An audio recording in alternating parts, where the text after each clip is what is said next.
Le général, Richard Hale, avait déjà traversé des tirs ennemis sans ciller. Pourtant, le silence pesant de la salle d'opération numéro 4 lui écrasait la poitrine. Il se vidait de son sang à cause d'un éclat de métal au bord déchiqueté, une blessure capable de mettre un terme définitif à sa carrière et peut-être à sa vie. Hors de lui, il avait hurlé sur le directeur de l'hôpital, exigeant une seule chose, le meilleur chirurgien de tout l'État. Dans son esprit, il imaginait un vétéran grisonnant, bardé d'années d'expérience, docile face à son grade. Ce à quoi il ne s'attendait absolument pas, c'était la femme qui franchit les portes battantes. Elle enfila ses gants en latex d'un geste sec, précis, presque menaçant. Lorsqu'elle croisa son regard, deux yeux bleus glacial, implacables, le sang quitta le visage du général. Les alarmes cardiaques s'affolèrent aussitôt. Il ne la reconnaissait pas simplement. Il l'avait brisée 10 ans plus tôt. Du moins, c'est ce qu'il croyait. Les portes automatiques du St. Anne's Medical Center ne s'ouvrirent pas. Elles furent quasiment arrachées par la violence de l'escorte qui déboula dans le service des urgences. Il était 2 heures du matin. À Portland, la pluie tombait si fort qu'elle étouffait le bruit de la ville, mais rien ne pouvait couvrir le chaos qui éclatait à l'intérieur. Dégagez le couloir, tout de suite. L'ordre jaillit de la bouche d'un policier militaire immense, trempé jusqu'aux os, le visage tendu entre panique et agressivité. Derrière lui, 4 gardes armés encadraient un brancard lancé à toute vitesse. L'homme qui y était étendu ressemblait moins à un patient qu'à un fauve blessé, prêt à mordre quiconque tenterait de l'approcher. Richard Hale, le marteau de fer du Department of Defense. Un stratège redouté, dont le génie n'avait d'égal que l'arrogance. « Lâchez-moi, bande d'incapables !» rugit-il en repoussant la main d'un jeune interne qui essayait d'exercer une pression sur son flanc. Son uniforme de cérémonie était déchiré, trempé d'un rouge sombre depuis la hanche. Un accident d'entraînement, un prototype explosif défectueux, avait projeté un éclat de titane droit dans son artère iliaque. Une blessure fatale si elle n'était pas traitée à la perfection.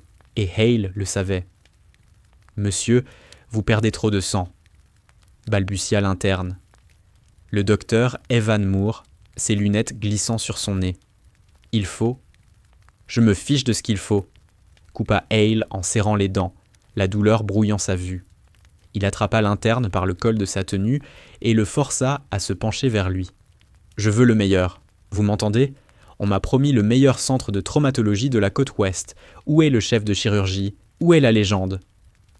Le docteur Daniel Brooks apparut en courant, une tablette serrée contre la poitrine, la cravate de travers comme s'il venait d'être tiré du lit.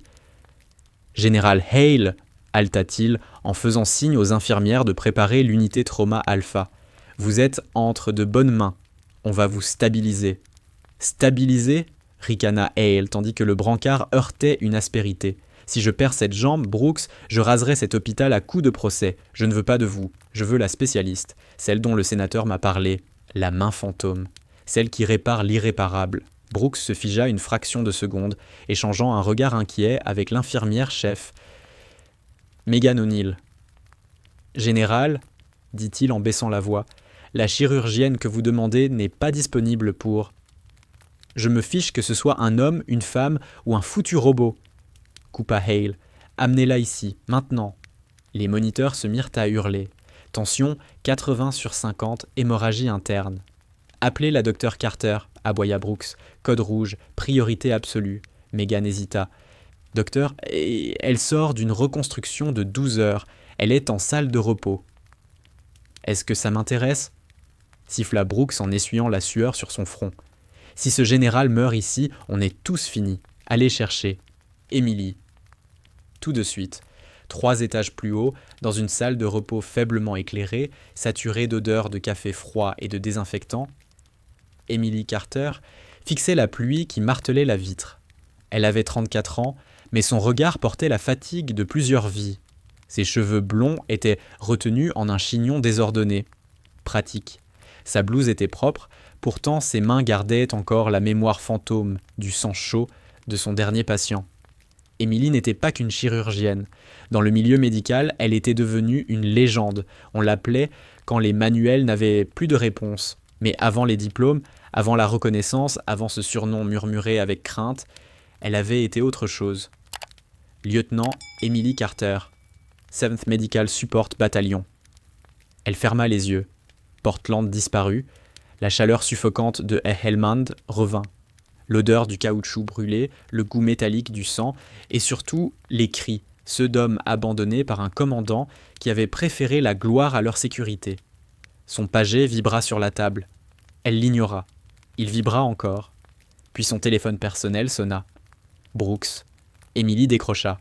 La voix rauque. « Daniel, je t'ai dit que je suis hors service. À moins que le président ait été touché, ne m'appelle pas. » Elle écouta. Et le silence qui suivit fut plus lourd que tout le reste. La voix de Daniel Brooks tremblait à l'autre bout du fil. C'est un VIP, très haut gradé, blessure par éclat au niveau de l'iliaque, atteinte vasculaire sévère. Il refuse d'être touché par qui que ce soit d'autre que le meilleur chirurgien. Il est instable. Emily se massa lentement les tempes. Militaire. Le mot suffit à nouer quelque chose de glacé dans son ventre. Elle avait passé 10 ans à les éviter. 10 ans à changer de spécialité, de ville, de vie. 10 ans à enfouir son passé sous une réussite civile irréprochable. « Envoie-le à l'hôpital des vétérans », répondit-elle d'un ton sec. « Je ne salue plus personne, Daniel. »« Emily, je t'en supplie, » insista Brooks. « Il est ingérable. Il menace de faire fermer l'établissement. » Un silence. C'est le général Richard Hale. Le nom la frappa comme un coup de poing. Emily cessa de respirer. Le téléphone sembla peser 1 tonne dans sa main. Dehors, la pluie paraissait soudain immobile, comme si le monde entier retenait son souffle. Richard Hale, l'homme qui l'avait traduite en cour martiale pour avoir sauvé un enfant, au lieu de sécuriser une caisse de ravitaillement. Celui qui l'avait dégradée, humiliée devant son unité, qualifiée de sentimentale, dangereuse, indigne de porter un uniforme. Il était la raison pour laquelle elle avait quitté l'armée dans la honte, malgré les vies qu'elle avait sauvées. La raison de ses cauchemars. « Emily, tu es là ?» demanda Brooks inquiet. Une lente accalmie l'envahit. Terrifiante, le calme juste avant l'ouragan. « Je suis là », murmura-t-elle. Elle se leva, ouvrit son casier et en sortit une charlotte chirurgicale propre. « Prépare le bloc, Daniel, prévient le général. » Une pause. « Dis-lui que la meilleure arrive. » En bas, dans l'unité de traumatologie, le chaos était total. Richard Hale luttait contre l'anesthésie. La perte de sang l'avait rendu confus, mais il s'accrochait à la conscience par pure force de volonté. Il attrapa le poignet d'une infirmière qui tentait de poser une perfusion. « J'ai dit d'attendre le chirurgien !» rugit-il, la voix déjà affaiblie. « Monsieur, vous êtes en état de choc !» cria l'infirmière. Les portes battantes s'ouvrirent dans un sifflement. Le silence tomba. Emily entra. Elle ne courait pas, elle ne se pressait pas. Elle avançait avec une assurance presque animale, les mains levées, fraîchement lavées. Un masque cachait le bas de son visage, la charlotte tirée bas. Seuls ses yeux étaient visibles. « État du patient !» ordonna-t-elle. Sa voix était d'acier. Elle trancha la panique comme une lame. Le docteur Evan Moore sursauta. Éclat au cadran inférieur gauche, tension à 70/40. Il faut clamper l'artère immédiatement. Emily s'approcha de la table et observa l'homme qui se débattait sur le brancard. Il lui sembla plus vieux que dans ses souvenirs, plus gris, mais l'arrogance gravée dans les traits était intacte. « Général Hale », dit-elle distinctement, couvrant les bips frénétiques des moniteurs. « Si vous voulez vivre, vous lâchez mon infirmière et vous vous allongez. » Richard cligna des yeux. La vision trouble, il plissa les paupières vers la femme au-dessus de lui. Il ne voyait pas son visage, mais quelque chose dans cette voix, dans cette autorité calme, grattait une mémoire profondément enfouie. « Qui êtes-vous » souffla-t-il. « Vous êtes la meilleure ?» Emily jeta un coup d'œil à l'écran. Le rythme cardiaque était instable. Elle saisit un sédatif sur le plateau. « Je suis celle qui décide si vous sortez d'ici sur vos jambes ou dans un sac, » répondit-elle froidement. Elle se pencha à son oreille pendant qu'elle injectait le produit dans la perfusion. « Et vous me devez quelque chose, Richard. » Les yeux du général s'écarquillèrent. Il tenta de parler, de se redresser, mais le médicament l'emporta instantanément. Sa tête bascula en arrière, ses pupilles roulant sous ses paupières, tandis qu'une expression de confusion, mêlée d'effroi, se figeait sur son visage. « Il est endormi », déclara Émilie en se redressant. Scalpel. L'opération dura 6 heures, une œuvre de haute précision. L'éclat avait entamé l'artère d'une manière qui aurait été fatale sous n'importe quelles autres mains. Émilie travailla à une vitesse qui glaça les internes. Elle ne parlait pas, elle ne doutait pas. Elle reconstruisit ce que Richard Hale avait failli perdre, avec les mêmes mains qu'il avait autrefois jugées indignes du service. Quand tout fut terminé, elle arracha sa blouse ensanglantée, ôta ses gants et quitta le bloc, laissant Evan Moore Bacchus refermé. Au lavabo, elle s'aspergea le visage d'eau froide et se fixa dans le miroir. Elle l'avait sauvé. L'ironie avait un goût de bile. Elle venait de sauver le monstre. Docteur Carter, elle se retourna. Daniel Brooks, se tenait là, visiblement soulagé. « Il est stable en soins intensifs, dit-il. Travail remarquable, Émilie. Vraiment, ces aides veulent te voir, ils veulent remercier l'héroïne. » Émilie s'essuya les mains avec une serviette en papier qu'elle froissa nerveusement. « Je ne suis pas une héroïne, Daniel, et je n'irai pas le voir. »« Tu dois y aller, » répondit-il, nerveux. « Il est réveillé, il te demande. Enfin, pas par ton nom, il demande la voix. Il dit qu'il te connaît. » Émilie se figea. Il avait reconnu sa voix. « Dis-lui que je suis occupée, » lança-t-elle en se dirigeant vers la sortie. « Émilie, attends !» Brooks se plaça devant elle. « Ce n'est pas juste un général. Il est pressenti pour devenir secrétaire à la Défense. Si tu pars maintenant, ça va très mal passer. Va vérifier ses constantes, accepte le compliment et pars, s'il te plaît. » Pour l'hôpital. Émilie serra la mâchoire. Elle pouvait partir. Elle devait partir. Et pourtant, une part plus sombre d'elle voulait voir son visage au moment précis où il comprendrait qui, exactement, tenait sa vie entre ses mains. Elle voulait assister à la chute du marteau de fer. « Très bien, » dit-elle finalement, les yeux brillants. « J'y vais. » Elle se dirigea vers les soins intensifs. Le couloir lui parut interminable, comme s'il s'étirait à chaque pas. Devant la suite privée du général, 2 gardes armés se tenaient au garde-à-vous. Ils s'écartèrent ses paumières sans discuter lorsqu'elle s'approcha, instinctivement intimidée par l'autorité qu'elle dégageait. Émilie poussa la porte. La pièce baignait dans un silence feutré, seulement troublé par le souffle régulier des machines. Richard Hale était étendu sur le lit, pâle, affaibli, mais conscient.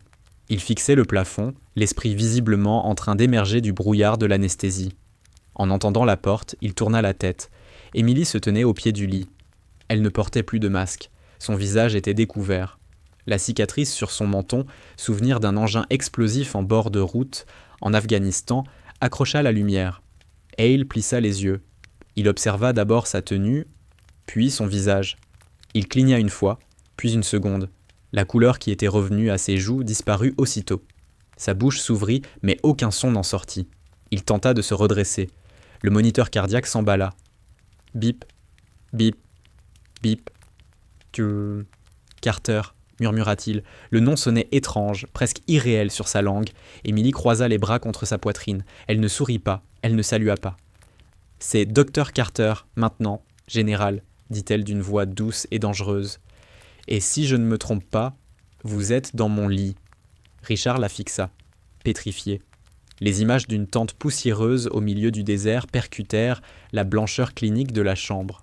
Il regardait la femme qu'il avait fait passer en cour martiale, celle qu'il avait jetée comme un déchet, et comprenait soudain quelle était l'unique raison pour laquelle il respirait encore. « Impossible, » murmura-t-il en secouant la tête. « Je t'ai retiré tes accréditations. Tu étais fini. »« Je l'étais, » répondit Émilie en s'approchant lentement. « Mais le karma a une drôle de façon de revenir. Tu ne trouves pas, Richard ? Tu m'as exclu de l'armée parce que j'étais trop émotive pour sauver des vies. Et pourtant, te voilà en vie grâce à moi. » Elle se pencha au-dessus de la barrière du lit, son visage à quelques centimètres du sien. « Mais ne te détends pas trop, général. Te sauver, c'était la partie facile. Maintenant vient l'addition. » Le silence qui suivit fut plus lourd qu'un tablier de plomb. Richard Hale la dévisageait, le visage traversé par une succession d'émotions, stupeur, reconnaissance, peur, puis une rage sourde, impuissante. « Toi, râla-t-il, retrouvant une ombre de son autorité malgré la faiblesse. Tu devais finir dans une clinique minable d'un centre commercial du Montana, ou en prison, j'y ai veillé. Emily ne broncha pas. Elle attrapa son dossier médical et parcourut les constantes post-opératoires avec une indifférence calculée. « Et j'imagine que tu dormais très bien en le croyant », répondit-elle calmement. Mais le talent a cette fâcheuse tendance à survivre, même quand des hommes puissants tentent de l'étrangler. Elle cliqua son stylo et nota quelque chose. « Fréquence cardiaque élevée. Essaie de te calmer, général. Ce serait dommage de faire sauter les sutures et de ruiner mon travail. » « Sors d'ici, cracha Hale en cherchant fébrilement le bouton d'appel. Je veux Brooks, je veux mon équipe. Appelez le colonel Cross. Je suis là, général. La porte s'ouvrit brusquement et Fred, le colonel Matthew Cross, entra. Bras droit de Hale, Cross avait l'air sculpté dans le granit. Dur, sans âme apparente, une mallette à la main, il balaya la pièce du regard comme s'il cherchait une menace. En apercevant Emily, il s'immobilisa. Il ne la connaissait pas, mais il sentit immédiatement la tension. « Monsieur, y a-t-il un problème ?» demanda-t-il en se plaçant instinctivement entre le lit et Emily, la main proche de sa hanche, bien qu'il fût désarmé. « Faites-la sortir », ordonna Hale en pointant un doigt tremblant vers elle. « Elle est compromise, c'est une menace pour la sécurité nationale. Je veux un autre chirurgien. Maintenant ?» Cross se tourna vers Emily, le visage fermé. « Docteur, vous avez entendu le général. Éloignez-vous du patient. » Emily éclata d'un rire sec, sans la moindre chaleur. Elle ne bougea pas d'1 millimètre. Au lieu de cela, elle détailla Cross de haut en bas, avec l'expression lasse d'une institutrice face à un enfant capricieux. « Colonel, c'est ben ça ?» dit-elle. « Si je m'éloigne, votre patron perd sa jambe gauche d'ici 1 heure, peut-être sa vie avant la fin de la journée. » Les yeux de Cross se plissèrent. « Ça ressemble à une menace. »« Non, » répliqua Emily sans hausser la voix. « C'est un diagnostic médical. » Elle poursuivit, implacable. « La reconstruction vasculaire que j'ai effectuée est une technique propriétaire. La mienne, les sutures, la greffe, chaque détail. Il n'y a pas un seul chirurgien dans cet hôpital, ni même dans tout l'État, capable d'assurer le suivi post-opératoire. Si quelqu'un d'autre touche à cette jambe, il provoquera un caillot. Le caillot ira au poumon. Embolie. Fin de l'histoire. » Elle fit un pas en avant, forçant Cross à reculer. « Alors allez-y, » conclut-elle en désignant la porte. « Appelez le docteur Brooks, appelez le gouverneur, appelez qui vous voulez. Appelez Brooks, appelez le président si ça vous chante, renvoyez-moi. » Emily marqua une pause, puis planta son regard dans celui du général. Mais quand Richard Hale se retrouvera amputé parce que son ego n'a pas supporté d'être tenu en vie par une femme qui l'a détruite, expliquez ça à la presse. Le visage de Hale se vida de sa couleur. Il connaissait Emily. Il l'avait toujours connue. Malgré son insubordination passée, elle n'avait jamais douillé et menti sur un fait médical. Elle était d'une précision redoutable, techniquement irréprochable. C'était précisément pour cela qu'il l'avait haïe, parce qu'elle était brillante, et parce qu'elle ne l'avait jamais craint. « Du calme, Cross », murmura Hale en s'enfonçant dans ses oreillers. La lutte qu'il menait s'éteignit, remplacée par un regard froid, calculateur. « Monsieur ?»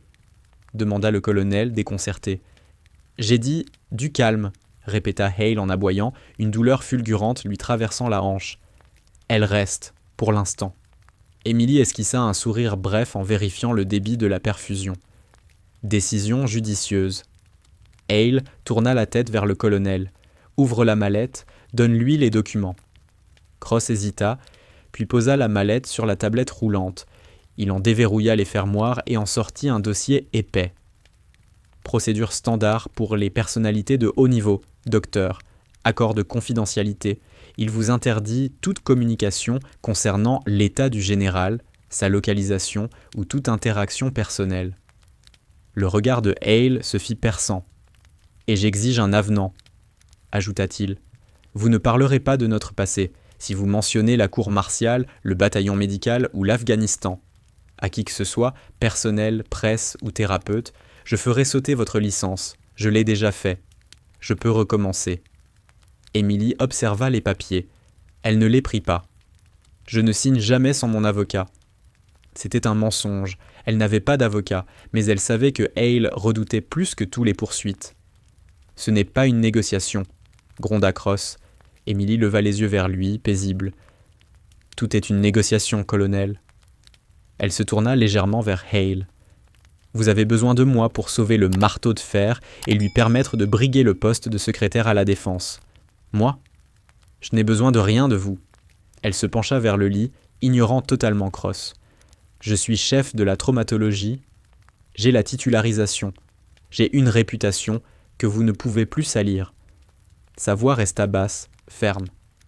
Je ne signerai pas votre accord de confidentialité, Richard. Je n'ai pas besoin d'un papier pour rester professionnel. Je respecte la loi médicale. Je ne parlerai pas de votre état à la presse.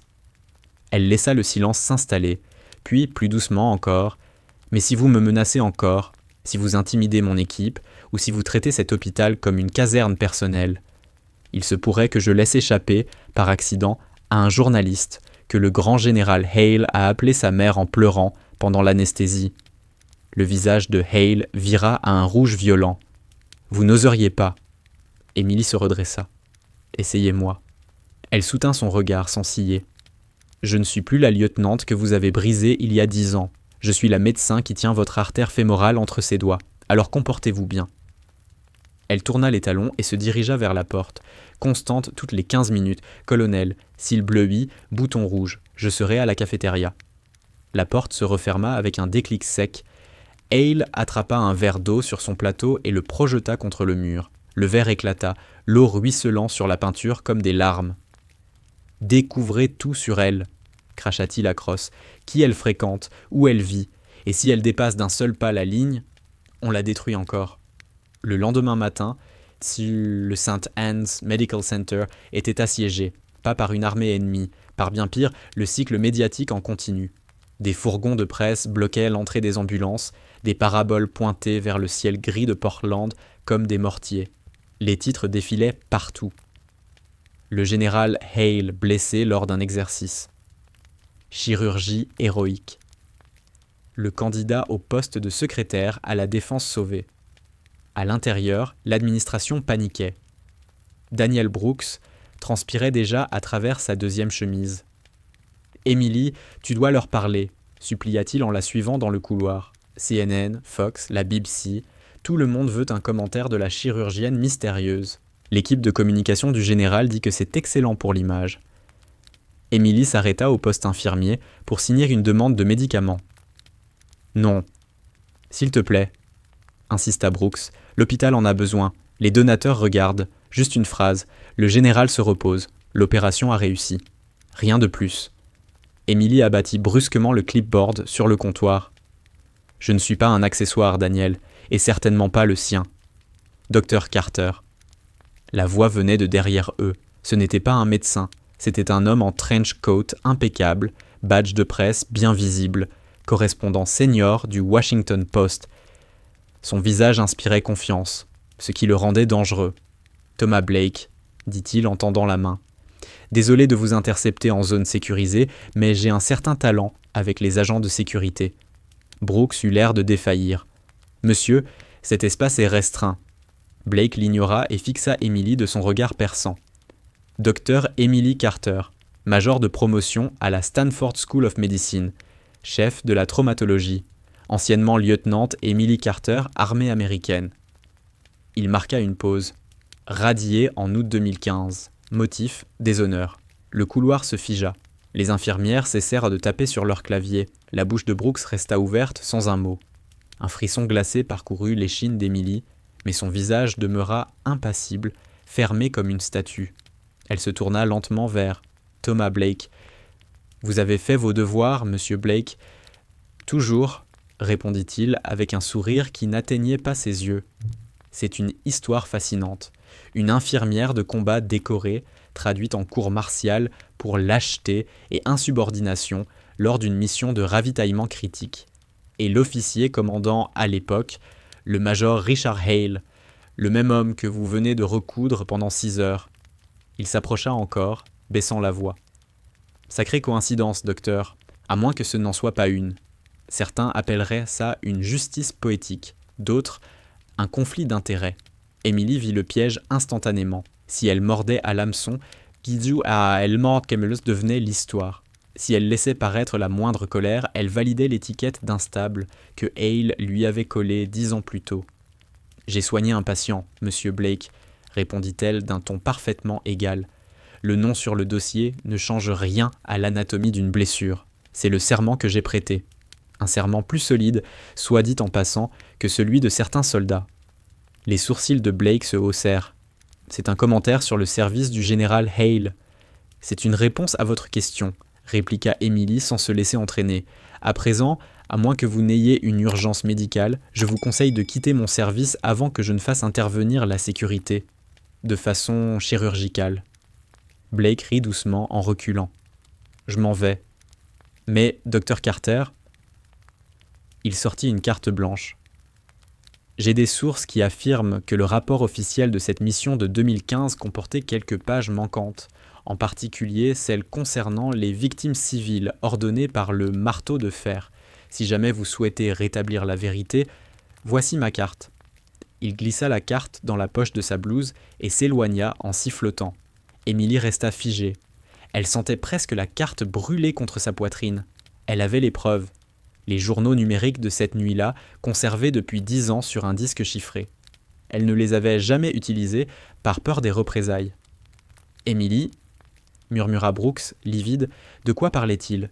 Cette radiation, c'était il y a longtemps, » répondit-elle d'une voix creuse. « Oublie. » La voix de l'intercom éclata soudain, brisant l'instant. « Docteur Carter, code bleu, soins intensifs, unité C. » La chambre de Hale. Emily n'hésita pas. Elle courut. Elle fit irruption dans la suite de soins intensifs en plein chaos. Matthew Cross hurlait sur une infirmière. Hale se débattait sur le lit, suffocant, le visage virant au violet. Les moniteurs hurlaient. « Qu'est-ce qui se passe ?» cria Emily en repoussant Cross. « Il a commencé à convulser !» sanglota l'infirmière. « Je lui ai donné les antalgiques prescrits et 2 minutes après. » Emily fixa l'écran. « Anaphylaxie ou réaction aiguë. Qu'est-ce que vous lui avez administré ?»« Morphine, 5 mg. »« Il n'est pas allergique à la morphine, » répliqua Emily sèchement. Elle sortit une lampe stylo et écarta les paupières de Hale, pupilles en tête d'épingle. « Vérifiez la poche, » ordonna-t-elle. Elle attrapa la perfusion, l'étiquette indiquait « morphine », mais le liquide présentait une teinte subtile, presque imperceptible. « Stoppez le débit. » Elle trancha la ligne d'un coup de ciseau. « Narcan et adrénaline maintenant. On lui a injecté autre chose. » Elle commença les compressions thoraciques. « Allez, espèce d'imbécile !» grogna-t-elle en appuyant. « Tu ne meurs pas ici, pas maintenant, pas sans mon autorisation. » Hale inspira brusquement, le dos se cambrant. Il aspira l'air dans une respiration rauque, les yeux grands ouverts, paniqué. La première chose qu'il vit fut Emily penchée sur lui, tel un ange vengeur. « Reste avec moi, » ordonna-t-elle, ses mains fermement posées sur ses épaules. « Respire. » L'équipe d'urgence se précipita pour le stabiliser. Emily jeta alors un coup d'œil vers la poubelle, un petit flacon vide, aucun marquage de la pharmacie de l'hôpital. Elle leva les yeux vers Cross. Le colonel ne regardait pas Hale. Il fixait le sol, la mâchoire crispée. La réalisation la frappa comme une lame froide. Ce n'était pas une erreur médicale. Quelqu'un avait essayé de tuer le général. Et dans cette pièce verrouillée, seuls quelques individus avaient accès. La respiration de Hale se calma. Superficielle. Il agrippa le poignet d'Emily, ses ongles s'enfonçant dans sa peau. Il ne pouvait pas parler, mais son regard suppliait. L'arrogance avait disparu. Il ne restait que la peur nue d'un homme encerclé par des loups. Emily se pencha, effleurant son oreille de ses lèvres pour que lui seul entende. « Quelqu'un a essayé de te faire une overdose, Richard, et ce n'était pas moi. » Elle se redressa, regarda Cross, puis revint à Hale. « On dirait que je ne suis pas la seule à qui tu as fait des ennemis, et pour l'instant, je suis la seule à te maintenir en vie. » Des larmes de choc piquèrent les yeux de Hale. Il hocha la tête, à peine perceptiblement.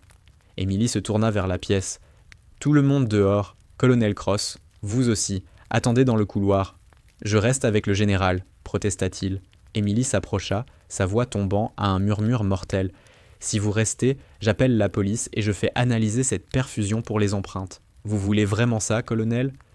Le visage de Cross se vida de toute expression.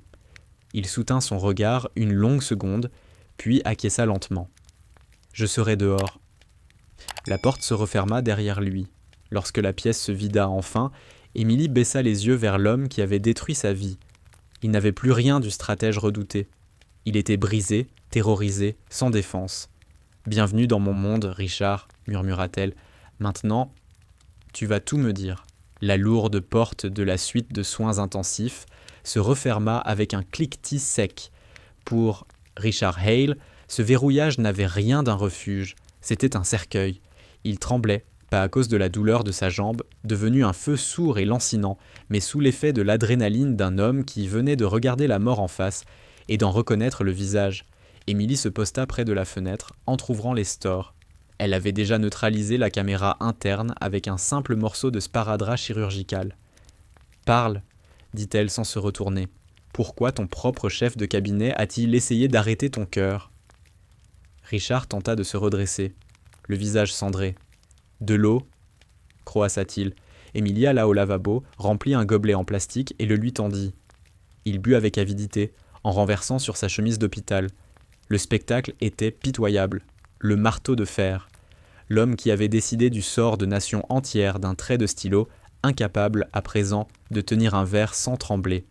« Cross n'est pas qu'un chef de cabinet, » murmura Richard, la voix soudain plus dure. « C'est un agent de liaison. Il travaille pour Ironclad Dynamics, les sous-traitants qui ont conçu le prototype explosif qui m'a envoyé ici. » Les yeux d'Émilie se rétrécirent.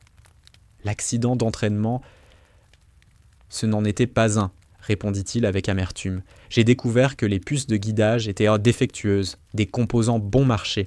Ils allaient tuer des soldats pour économiser quelques millions en production. J'ai menacé de rompre le contrat. J'ai dit à Cross que je comptais témoigner devant la commission des forces armées du Sénat la semaine suivante. Il eut un rire bref, rauque. Il s'est moqué de moi. Je me croyais intouchable. Je pensais que l'uniforme me protégeait. Mais l'argent se moque du grade. Émilie le fixa.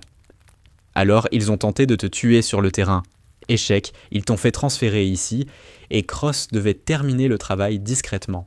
Une complication chirurgicale, une embolie accidentelle.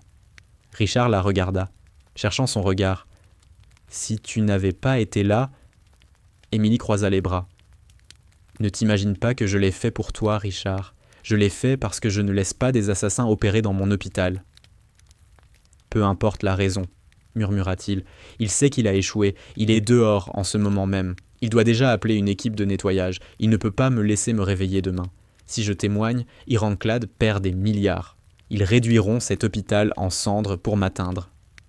Il tenta de passer ses jambes hors du lit. Une douleur fulgurante lui arracha un cri. Il retomba, haletant. « Il me faut une ligne sécurisée, » gémit-il. « Je dois appeler le général. Howard Price, au 2D. C'est le seul en qui j'ai confiance. » « Les téléphones de cette chambre sont surveillés, » répondit Émilie calmement. « Et si tu sors d'ici, Cross te verra. Tu ne peux pas marcher. Tu es coincé, général. » Richard ferma les yeux. La défaite s'abattit sur lui comme une chape. « Alors je suis mort. Et toi ? Tu es un témoin. Ils te tueront aussi. » Émilie ne semblait pas effrayée. Elle réfléchissait. Elle se dirigea vers l'armoire de matériel et en sortit une paire de blouses propres. « Tu ne te souviens vraiment pas de qui je suis, n'est-ce pas, Richard ?» demanda-t-elle doucement. Il rouvrit les yeux. « Je me souviens d'une lieutenante ingérable, dit-il, qui a désobéi pour sécuriser un périmètre parce qu'elle voulait soigner une gamine prise dans un échange de tirs. Tu as mis l'unité en danger. »« J'ai sauvé une vie, » corrigea Émilie, la voix aussi froide que l'acier. « Et le périmètre que je n'ai pas sécurisé était vide, aucun ennemi. Ton renseignement était faux.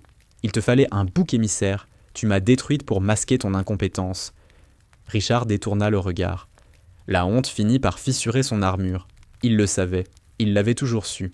« J'ai survécu au désert, » poursuivit Émilie en lui jetant un paquet de bandages sur les genoux. « J'ai survécu à la cour martiale, à la perte de ma carrière, de ma retraite, de mon nom. Tu crois vraiment que 2 mercenaires d'entreprise vont me faire peur ?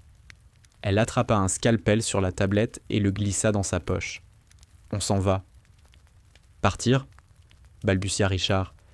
Je ne peux pas marcher, et Cross est dehors. On ne sortira pas par la porte principale, répondit Émilie. Elle se dirigea vers le mur derrière le lit, là où un large panneau dissimulait les arrivées d'oxygène et de gaz. Elle enfonça un tournevis plat, pris dans un tiroir, dans la jointure et força. Le métal gémit. Le panneau céda. Derrière, un passage étroit, sombre, un couloir de maintenance. Ce bâtiment date des années 50, expliqua-t-elle. Ils ont construit des tunnels de service derrière les murs des soins intensifs pour la tuyauterie. Ça mène au sous-sol, à l'ancienne morgue. Richard fixa l'ouverture noire, puis la chambre immaculée, ultramoderne. Tu veux que le candidat au poste de secrétaire à la défense rampe dans un mur ? Je veux que le patient vive, répondit Émilie sans hésiter. Elle planta son regard dans le sien. Tu as 2 choix, général. Rester ici et attendre que le colonel Cross revienne avec une seringue de chlorure de potassium, ou faire confiance à la femme que tu as traitée de lâche. Un coup violent retentit contre la porte. « Docteur Carter !» cria une voix derrière le métal. C'était la voix de Cross, étouffée par la porte, mais chargée d'agressivité. « Ouvrez, j'ai ordre de transférer le général. » Émilie regarda Richard. Le temps était écoulé. Richard serra les dents. Il fixa la porte, puis elle, pour la première fois de sa vie, il lâcha prise.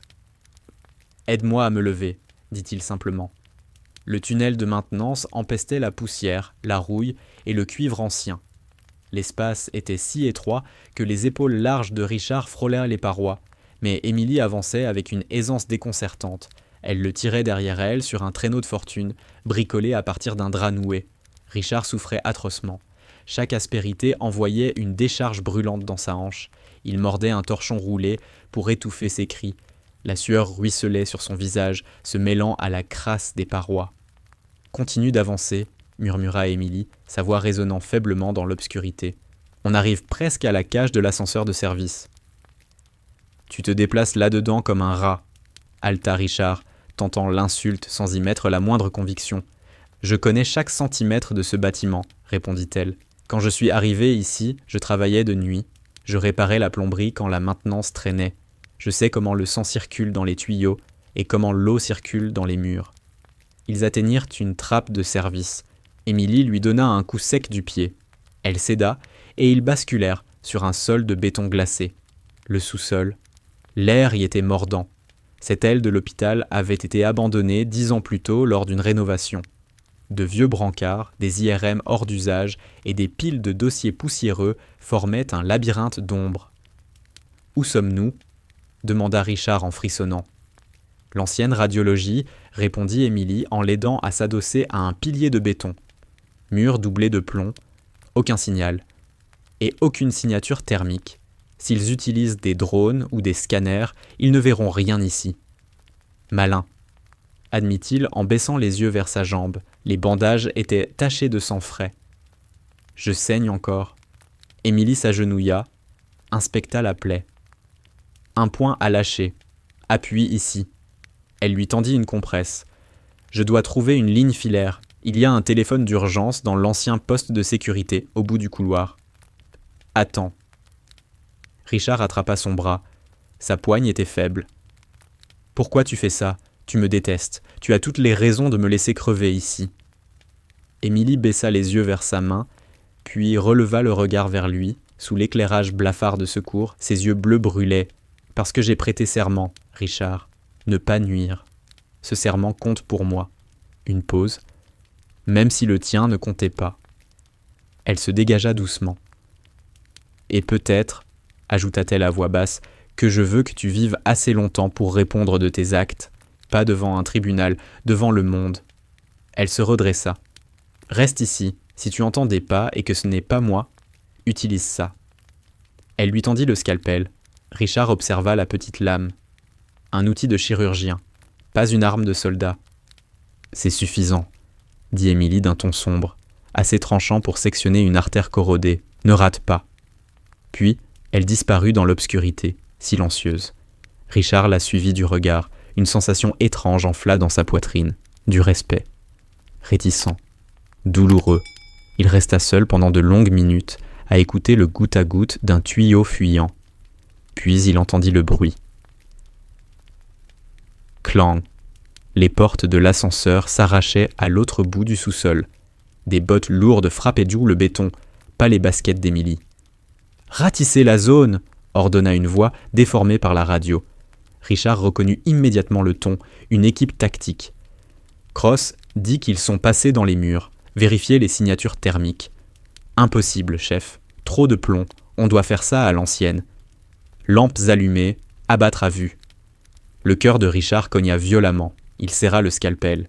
Il était un canard boiteux. Impossible de fuir, impossible de se battre. Le faisceau d'une lampe tactique fendit l'obscurité, balayant les machines abandonnées. Il se rapprochait. Soudain, un fracas éclata à l'opposé de la pièce. Un plateau métallique tomba au sol, dans un vacarme assourdissant. « Contact à gauche !» cria un soldat. « Bougez !» Les bottes s'éloignèrent en trombe. Richard comprit. Émilie avait créé une diversion. Elle les attirait loin de lui. « Elle est folle !» murmura-t-il. « Elle va se faire tuer. » Mais Émilie n'était pas qu'une diversion. C'était une chasseuse. Dans l'ombre de l'ancienne salle d'IRM, Émilie attendait. Elle tenait une palette de défibrillateurs dans chaque main. Elle avait arraché le module de charge d'un vieux chariot d'urgence et l'avait bricolé sur une batterie industrielle trouvée en maintenance. Le voyant était vert. Prêt. Le premier mercenaire tourna le coin, fusil levé. Équipement tactique noir, lunettes de vision nocturne. Il ne la vit pas, plaquée contre le sommet de l'IRM.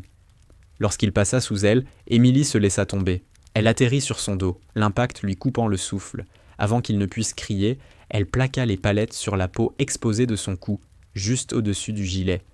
Zap.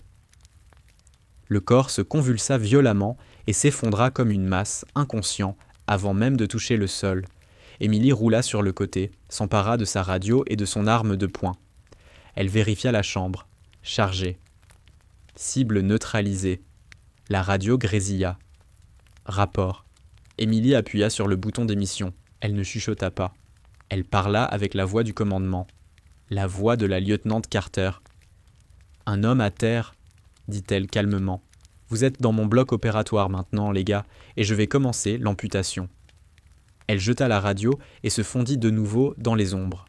Adossé à son pilier, Richard entendit la transmission. Il fixa l'obscurité, incrédule. Un sourire dur, presque sanglant, étira le coin de sa bouche. « Sacrée femme !» murmura-t-il. « C'est ma chirurgienne. » Mais la victoire fut de courte durée. « Assez bavardé !» tonna la voix de Cross, résonnant dans tout le sous-sol. Il était descendu lui-même. « Ce n'est qu'une femme avec un diplôme de médecine. Vous êtes des contractants d'élite. Encerclez-la. Faites-la sortir au gaz. » Une cartouche glissa sur le sol dans un sifflement aigu. Gaz lacrymogène. Une fumée blanche envahit le sous-sol à une vitesse fulgurante. Émilie toussa, tirant le col de sa blouse sur son nez. Elle ne pouvait pas se battre là-dedans. Il fallait rejoindre Richard. Elle progressa au ras du sol, guidée uniquement par sa mémoire. Elle le trouva en train de suffoquer, les yeux ruisselants. « On bouge !» râla-t-elle en lui saisissant le bras. « Je peux pas !» suffoqua Richard. « Le gaz !»« Debout !» cria-t-elle en le tirant sur ses jambes. « Il y a une bouche d'extraction dans la chute à linge. Allez !» Ils avancèrent en titubant à travers la fumée. Des balles ricochèrent contre le béton autour d'eux. Ping, ping. Puis un point rouge perça le brouillard, un viseur laser posé sur le dos de Richard. Émilie n'hésita pas. Elle le fit pivoter brutalement et le projeta derrière une lourde armoire métallique. Une fraction de seconde plus tard, une balle déchira l'air à l'endroit exact où il se trouvait. Elle effleura le bras d'Émilie, déchirant le tissu, entaillant la peau. « Émilie !» cria Richard en la rattrapant. « Ça va !» gronda-t-elle en serrant les dents, la main plaquée sur sa blessure. Une éraflure, continue. Ils atteignirent la chute à linge, une ouverture industrielle béante, destinée au linge sale. Elle descendait directement vers la chaufferie, une chute verticale. « Saute !» ordonna Émilie. « Tu es folle !» hurla Richard sous les tirs. « Il y a des draps en bas. Amortissement garanti. Vas-y. » Les mercenaires se rapprochaient. Des silhouettes se dessinaient dans la fumée. Richard regarda le conduit, puis Émilie. Il lui saisit la main. « Ensemble, » dit-il. Il n'attendit pas sa réponse. Il l'entraîna avec lui. Ils plongèrent dans l'obscurité au moment précis où une rafale de balles labourait le rebord métallique au-dessus d'eux. Ils glissèrent à toute vitesse dans le tunnel lisse, accélérant jusqu'à... Ouf! Ils s'écrasèrent dans un amas gigantesque de draps souillés au cœur de la chaufferie. L'air y était brûlant, saturé par le grondement des fours. Richard gémit en roulant sur le dos. Je crois que j'ai cassé l'autre jambe. Émilie se traîna jusqu'à lui, l'examina rapidement. Non, contusion. Tu es coriace, vieux. Elle jeta un coup d'œil à son propre bras. Le sang s'écoulait lentement. Elle arracha une bande de drap et la serra autour de la plaie. On a gagné 5 minutes, pas plus, dit-elle en regardant la lourde porte en fer de la chaufferie. Ils vont descendre par les escaliers, répondit Richard grave. On ne peut pas leur échapper. Il nous faut une arme, une vraie. Émilie balaya la pièce du regard. Des conduites de vapeur sous haute pression, des vannes, des produits chimiques. Son regard s'arrêta sur la vanne principale du système de stérilisation de l'hôpital. « Je n'ai pas de fusil, » dit-elle, une lueur dangereuse dans les yeux. « Mais j'ai mieux. La physique. » Elle désigna la conduite de vapeur juste en face de la porte. « Richard, tu sais encore tirer ?» demanda-t-elle en lui tendant le pistolet récupéré sur le mercenaire. Il prit l'arme, sa main était étonnamment stable. « Je n'ai jamais raté une cible. »« Parfait, » répondit Émilie. « Quand la porte s'ouvrira, ne vise pas les hommes, vise la vanne. » Richard fixa la roue rouge sur la conduite. « Attention, vapeur, surchauffée, 400 PSI. » Il hocha lentement la tête. « Compris. » Ils attendirent. La poignée de la porte commença à tourner. « Prépare-toi, » murmura Émilie en se mettant à couvert derrière un bloc de béton. La porte vola en arrière. Matthew Cross apparut, flanqué de 3 hommes. « Fin de course, général !» cria-t-il en levant son arme. « Maintenant !» hurla Émilie. Richard tira. La balle frappa le mécanisme de la vanne avec une précision parfaite. Boum. La conduite explosa. Un jet de vapeur blanche, brûlante, jaillit avec la puissance d'un réacteur et se rua dans l'embrasure de la porte. Les cris furent instantanés, terrifiants. Cross et ses hommes furent engloutis par le nuage aveuglant, projetés en arrière, leurs armes tombant au sol tandis qu'ils reculaient en hurlant, brûlés et désorientés. « Par la sortie arrière !» cria Émilie. Elle passa le bras de Richard autour de ses épaules et ils boitèrent hors de la chaufferie, franchissant la porte de service. La nuit pluvieuse de Portland les engloutit. Ils étaient encore vivants, mais désormais à découvert. Et la nuit était loin d'être terminée. La pluie de Portland était impitoyable. Elle fouettait leurs visages tandis qu'ils se recroquevillaient derrière une benne à ordures, dans l'allée de service sombre à l'arrière de l'hôpital. Richard était livide. L'adrénaline retombait, laissant place au tremblement du choc. Le bandage improvisé d'Émilie était détrempé de sang, mais elle ne dit rien. « On ne peut pas aller loin, » balbutia Richard. Richard claquait des dents, incapable d'arrêter les tremblements. « Ma jambe, elle est foutue, » murmura-t-il. Émilie balaya l'allée du regard. Au loin, des sirènes hurlaient et se rapprochaient. Mais venaient-elles pour sauver ou pour effacer les traces ? « On n'a pas besoin d'aller loin, » dit-elle soudain. Son regard s'était figé sur une berline noire. Garée sous un lampadaire vacillant à une 50aine de mètres, le moteur tournait au ralenti. « C'est qui ça ?» demanda Richard en serrant le pistolet d'une main tremblante. « Notre sortie, » répondit Émilie. Elle plongea la main dans sa poche et en sortit une carte de visite détrempée et froissée, celle que Thomas Blake me lui avait donnée plus tôt. Elle avait envoyé un message dès leur entrée dans la chute à linge. « Alénor, amène une caméra. Maintenant. » Émilie leva le bras. Les phares de la berline clignotèrent 2 fois. « C'est le journaliste. » Richard pâlit, horrifié. « Tu as appelé la presse ? Émilie, je suis classifié. Si je parle, ma carrière est finie. Je serai jugé pour divulgation de secrets. » Émilie attrapa les pans de sa blouse humide et le força à la regarder. « Richard, écoute-moi. Ta carrière est déjà morte. Cross a essayé de te tuer. » Ironclad, Dynamix. Tiens tes supérieurs, la seule chose qui te garde en vie ce soir, c'est d'être tellement visible, tellement public, qu'ils ne pourront plus te toucher sans que le monde entier regarde. Elle désigna la voiture. Cette caméra est ton bouclier. Utilise-la. Avant qu'il ne puisse répondre, la porte arrière de l'hôpital explosa. Matthew Cross surgit en titubant. C'était un cauchemar vivant. Son visage était rouge vif, cloqué par la vapeur, son uniforme collé à sa peau brûlée. Il avait perdu l'usage d'un œil, mais son arme était toujours levée. 2 autres mercenaires jaillirent derrière lui, toussant, mais encore opérationnels. « Là !» hurla Cross en pointant l'arme vers la benne. « Abattez-les !»« Cours !» cria Emily. Elle hissa Richard contre elle, servant de béquille à son flanc gauche. Ils avancèrent en boitant vers la berline. « Descendez-les !» rugit Cross en levant son fusil. Soudain, les portières de la voiture s'ouvrirent à la volée. Thomas Blake sortit, mais il n'était pas seul. Un caméraman bondit à sa suite, une énorme caméra sur l'épaule. Le projecteur LED s'alluma brutalement, inondant l'allée d'une lumière aveuglante. « On tourne !»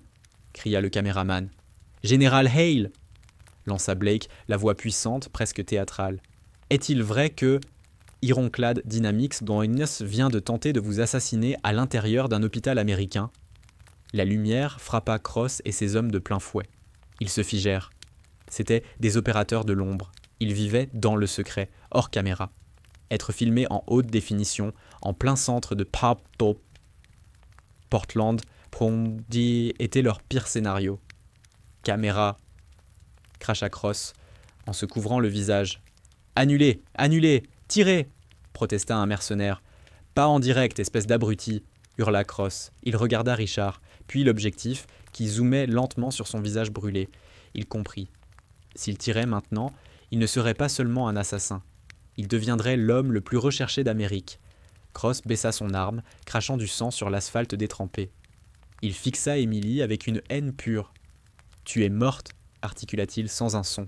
Puis les mercenaires l'attrapèrent et se replièrent en catastrophe dans une camionnette qui démarra en trombe, disparaissant dans la nuit au moment précis où les premières voitures de police déboulaient, sirènes hurlantes. Emily et Richard s'effondrèrent contre la berline de Blake.